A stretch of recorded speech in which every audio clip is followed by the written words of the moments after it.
Buen día. Entonces en este video completaremos el procedimiento para estimar el WACC que vamos a usar como tasa de oportunidad que nos permita calcular el valor operacional de una empresa en función pues, de sus flujos de efectivo o su presupuesto de capital proyectado. Em, Dado que lo que quiero es mostrar que este WACC cambia a lo largo del tiempo, entonces lo vamos a hacer en tres pasos. Primero, vamos a identificar las ponderaciones que van a ir cambiando a lo largo del tiempo que estoy pronosticando.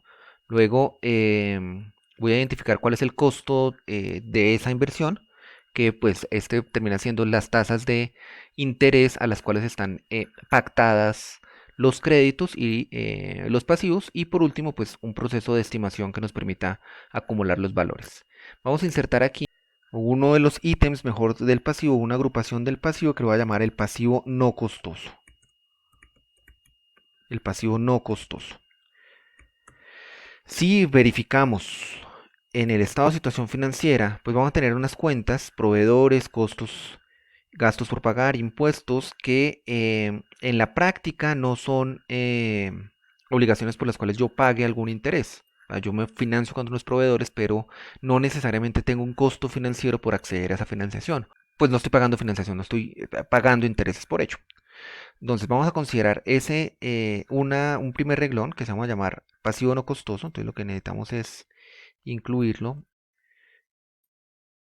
como pasivo no costoso.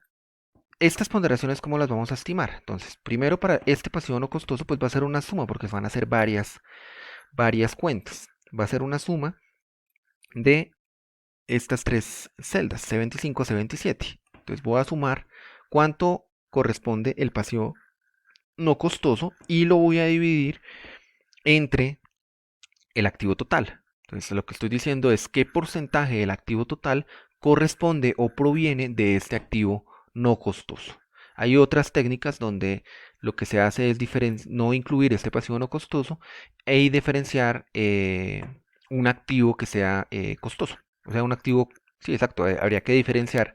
La final es restar este pasivo no costoso del total del activo y lo que hago es identificar la ponderación de estos con respecto al valor del activo que sería costoso. A la final el efecto es el mismo, entonces por eso lo presento de esta manera. Las obligaciones financieras de corto plazo pues va a ser igual. ¿Qué es lo que estoy haciendo? Pues qué porcentaje de todo el activo total proviene de las obligaciones financieras, primero de corto plazo, porque como se explicó en algún momento, ese las obligaciones financieras de corto plazo obedecen a un tipo de crédito particular que tiene una forma particular de negociación. Entonces, por eso lo presentamos de esa forma diferenciada. Y luego, las obligaciones de largo plazo, pues ya también dijimos que tiene un valor, un monto, dividido entre el total del activo. Si tuviésemos diferentes obligaciones financieras, 2, 3, 5 créditos diferentes, 2, 3, 5 eh, formas diferentes de emisión de bonos, de cualquiera de las, pues, y estarían negociadas con diferentes tasas de interés, pues habría que identificar la ponderación por cada una de las emisiones. Entonces aquí, por ejemplo, lo que estamos diciendo es que esta emisión de bonos de 8.000 corresponde a un porcentaje particular del activo. Y lo mismo nos va a pasar entonces con el patrimonio. Entonces aquí hasta ahora lo que hemos hecho es definir qué porcentaje del activo total proviene de alguna de las fuentes de financiamiento. En teoría, esta suma debe darnos el 100% porque estoy considerando todo el activo. Bien, aquí lo que voy a hacer es arrastrarlo y tengo entonces la ponderación.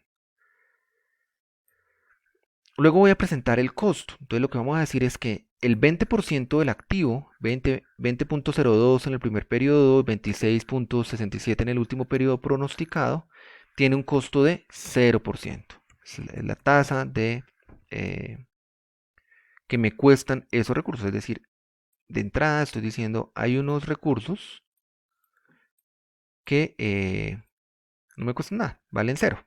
¿Cuál? El activo, el pasivo no costoso. ¿Cuál es el pasivo no costoso? Proveedores y esas obligaciones de corto plazo que no tendrían pago de intereses. Pero, por ejemplo, las obligaciones financieras de corto plazo de acuerdo a lo que planteamos de amortización, tiene una tasa de interés. Entonces, esta tasa de interés es del 25% efectivo anual. Inicialmente, en este ejercicio consideramos que ese costo de esa financiación de corto plazo se mantiene estable al 25% efectivo anual. Lo cierto es que cada año puede cambiar. La pregunta es, ¿cómo puede cambiar? ¿Bajo qué parámetros va a cambiar? Y podríamos estar pensando allí que va a cambiar en función del comportamiento de la inflación o en función del comportamiento del riesgo de la empresa o demás. Entonces, pronosticarla pues va a demandar, ah, digamos que asumirla igual es una práctica aceptable, pero si la pudiéramos pronosticar en el tiempo, pues podríamos darle un poco mayor de precisión a la presupuestación. Las obligaciones financieras de largo plazo, entonces, también tienen una tasa de interés a las cuales están negociadas. Entonces, tengo un crédito que está pactado hasta el 2027 y que tiene una tasa efectiva anual de el 18%. Igual, esta tasa se asume que es fija, pero luego si yo tuviera un crédito con tasas variables, pues tendría que pronosticarlo en función de la forma en que se esté negociando el crédito. Los bonos, por su parte, pues también tienen una tasa. ¿Cuál es el interés que estoy pagando por el bono? Pues la tasa cupón. Ese es el valor que pago como empresa por los recursos que recibo vía emisión de bonos. Y el del patrimonio, esto son igualdades, igual asumimos igual para todo el tiempo. Eh, si tuviera una nueva emisión o si hiciera alguna renegociación de los bonos, pues eso cambiaría, pero por lo pronto se mantiene esa la tasa. Por último, en el patrimonio, pues es el costo del patrimonio, pues es la tasa oportunidad inversionista que se estima a través del CAPM.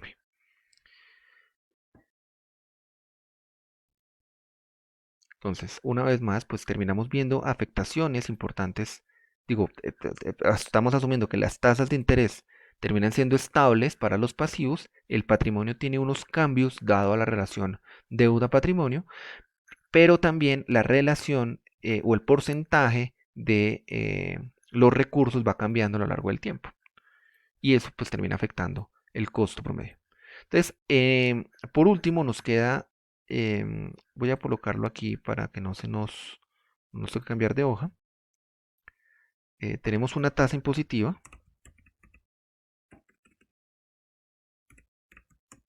del 35%. La tasa impositiva es importante porque el hecho que yo tenga pasivos y pasivos costosos me beneficia cuando estoy calculando las utilidades. Entonces, si yo tengo deuda de pasivos de largo plazo, pues a la final ese gasto eh, me reduce las utilidades antes de impuestos y termino pagando menos impuestos. Si no pagara deuda, pues tendría que pagar más impuestos. Entonces, de alguna forma se compensa estar endeudado, se compensa a la hora de pagar los impuestos. Entonces, eso lo llamamos el escudo fiscal y pues tenemos que considerarlo en el esfuerzo, en el cálculo. Entonces, para hacerlo, lo que vamos a hacer es tomar la ponderación, vamos a poner esto entre paréntesis, voy a coger la ponderación y lo voy a multiplicar por la tasa. Y esta multiplicación la voy a multiplicar a su vez por la relación del escudo fiscal que sería 1 menos la tasa impositiva. Entonces voy a fijar la tasa impositiva, cierro los paréntesis del escudo fiscal y cierro los paréntesis de la fórmula. ¿Qué es lo que estoy diciendo? Pues que del 20% del pasivo, del 20% de los activos, de los recursos que tengo, pago 0% de interés. ¿Cuánto suma eso al promedio? Pues 0%. Pero si arrastro la fórmula, entonces lo que voy a decir es, pero por obligaciones financieras, tengo en el activo 1.113%. 1.13% del activo proviene de las obligaciones financieras. Y por ese monto, por esa cantidad o por esa relación, pago el 25%. Pero ese 25% me beneficia una vez más en términos tributarios. Entonces, lo que estoy haciendo con el WAC es haciendo esta estimación. ¿Cuánto estoy pagando en términos proporcionales a, en términos de costos de financiamiento, cuánto estoy pagando en términos proporcionales por cada una de la deuda? Entonces, a la final lo que puedo hacer es arrastrar y voy a decir Este valor que se muestra aquí, este valor que se termina mostrando aquí, no tiene significado puntual, no es un significado, cada celda no da un significado, simplemente es el paso para poder calcular lo que sí nos interesa, que es el WAG. ¿Qué es el WAG? Pues la suma de esto. Entonces, si recuerdan, lo que cuando hablamos de un promedio ponderado, pues lo que hacemos es estimar los valores ponderadamente y luego los sumamos. Hasta aquí ya puedo entonces arrastrar la fórmula y pues lo que ya empezamos a observar aquí es cuánto es el costo promedio ponderado de capital de la empresa en los diferentes periodos. ¿Por qué es importante estos valores o qué papel van a jugar? Pues van a jugar un papel importante aquí en la estimación del flujo porque pues ya no va a ser una tasa única. Usted tiene un flujo de efectivo que pronosticamos sin apalancamiento y luego lo que puedo hacer es descontar y ya luego lo vamos a hacer aquí de una forma, pero luego vamos a ir haciéndole ciertas modificaciones dependiendo del modelo. Lo que puedo es traer aquí cuál es el costo del capital para cada uno de los periodos. Entonces lo que voy a hacer es ponerlo allí y lo arrastro. Entonces digo, pues cada uno de estos valores que se generan en cada uno de los periodos, pues van a tener un costo de capital que va a cambiar a lo largo del tiempo. Entonces aquí lo que vamos a hacer es calcular pues un valor presente, eh, suponiendo que este es el valor futuro, lo dividimos entre 1 más esta tasa y esa relación la vamos a elevar a el número de periodos que estoy pronosticando, 1, 2, 3, 4, 5, ¿sí? Porque es el quinto periodo. Entonces, ¿qué es lo que estamos entendiendo allí? Que cada periodo tiene una tasa de oportunidad, ¿sí? No como lo hicimos en el primer video, que poníamos una sola tasa, sino que eh, cada periodo va a tener una tasa particular. Entonces, aquí es considerar que, vamos a ponerlo aquí, este es el periodo 1, este es el periodo 2, 3, 4, 5. Esto lo hago luego para poder facilitar la fórmula aquí. Este valor, ¿sí? Entonces estoy elevando a 5, pero luego lo puedo arrastrar, porque finalmente este flujo efectivo que pronostico para el cuarto periodo, pues va a tener esta tasa y lo tengo que descontar es con esa tasa, pero por 4 periodos. Esta para 3, este para 2, este para 1, y a la final el valor operacional nos queda un poco más ajustado si lo hacemos de esta forma, y termina siendo pues la suma de estos tres valores. Y aquí pues ya tenemos entonces pues nuestro valor operacional de la empresa en función del comportamiento del costo de financiación de la empresa. Espero haya sido claro hasta allí. Nos veremos en la próxima. Muchos éxitos.